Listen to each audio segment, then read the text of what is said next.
Tuna hianin Laldenga Park SB office staff te advance Christmas an manga tichon hei police family kan ni wangin ipo kan nu hi police ani awangin ke kalvea tichonin hei mun sang program an latan ma in an oma tichon hei leilon oma hei leilon a hianin kalon phenga asang ve ria ma se thui lova hetiang hi kan no pan laia kan kalfo to thinna ania tui pui di leite pokhi ka tan zoi to thinna hetiang hi tu te chemin ke chu ka hlau ve mem lowa ti chuanin he ta hianin ti hianin an lo thua he police hawan ne alai mi hi zai thiam fela ania pukpui EPC tlangwal zai thiam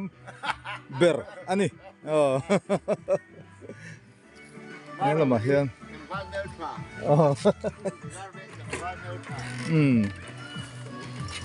ta hianin ka kal phianga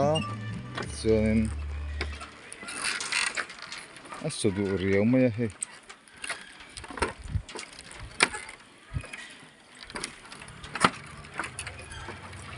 kal phei zoi anga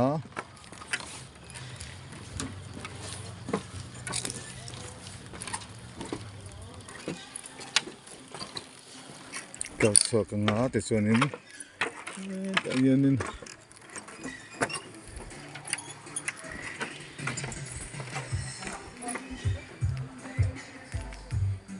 ta kal se langa Laldenga Park chu anuam ve riawa a thang deuh na in an mang ve na sa ni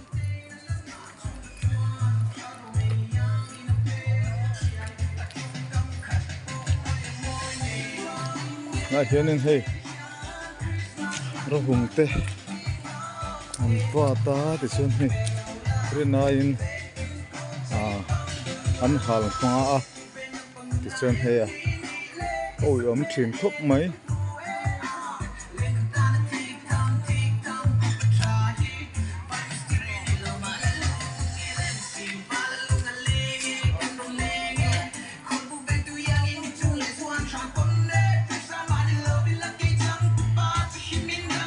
hei hi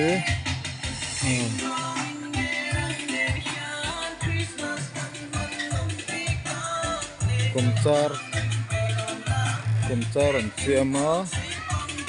ta hian du om thei ania ti chuan so Laldenga Park ana swimming pool hi pahnih a awm ve a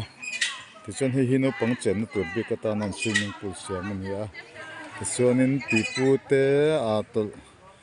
no pang han tol na tur te an siam ve a ti chuanin khila khian motor park na mun te an siam a ti chuan thui lo te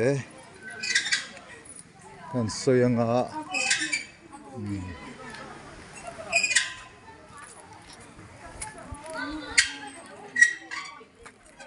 tahan motor park nga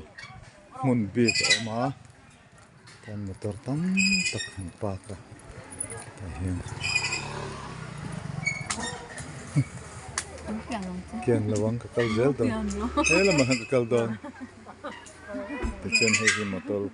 no pang han zuan stop na tur ta na an siam ania te chuanin he kilama hianin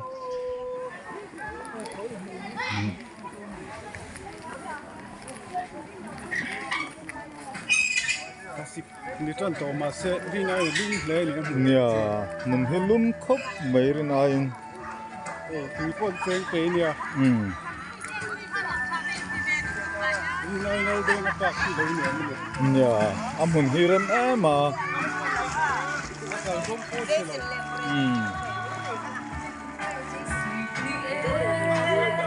moya ron chen le ta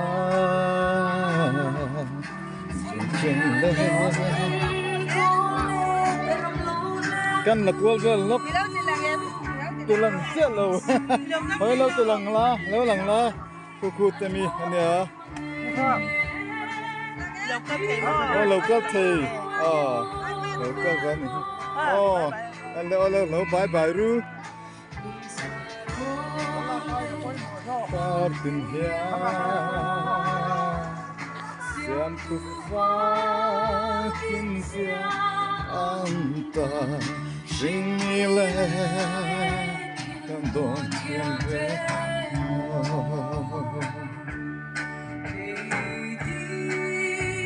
sakmelin acholo se partin mo napa zarani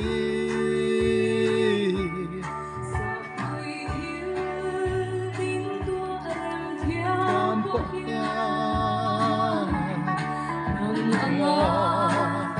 romo yang pangai oh kebenoy na sinine kafakselo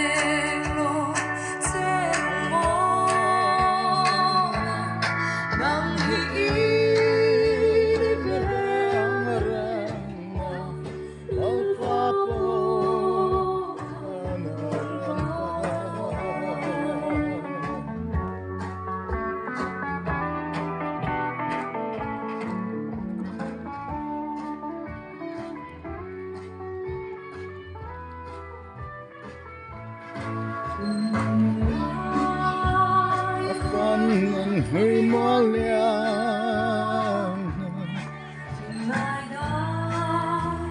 lên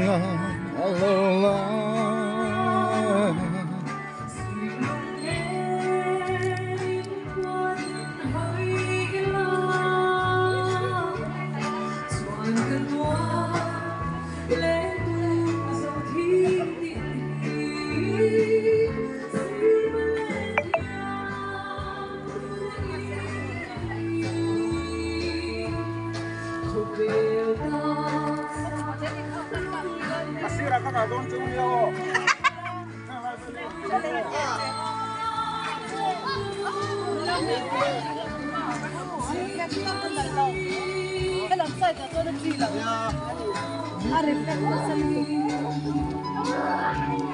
chỉ là mua đồ cả bé cũng có chút vỏ thế mà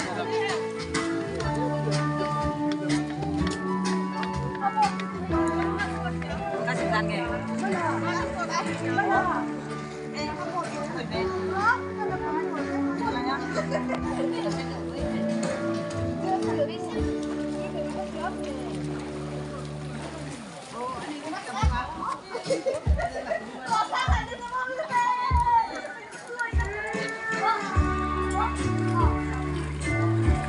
Ole tizong kha Laldenga Park tha an lak thei chu ne he lai mi hi SP nia he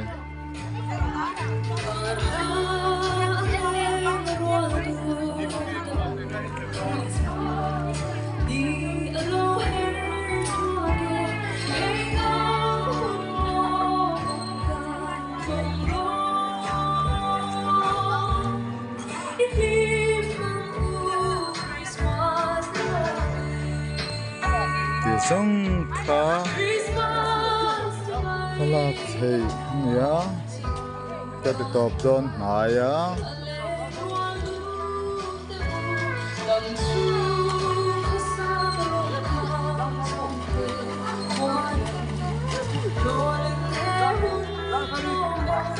Anten lo mong ve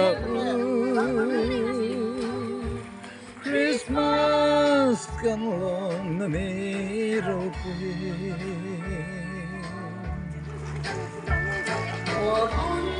Nakam lan lan khane len rua Intan selung rualin kan dutok nga Tizong Laldenga Park kan mu the nia nuam me me amun rem chang boka Laldenga Park hi lam lo tam takte kan do na chumi bang chuan hei hi kan te lang ve ani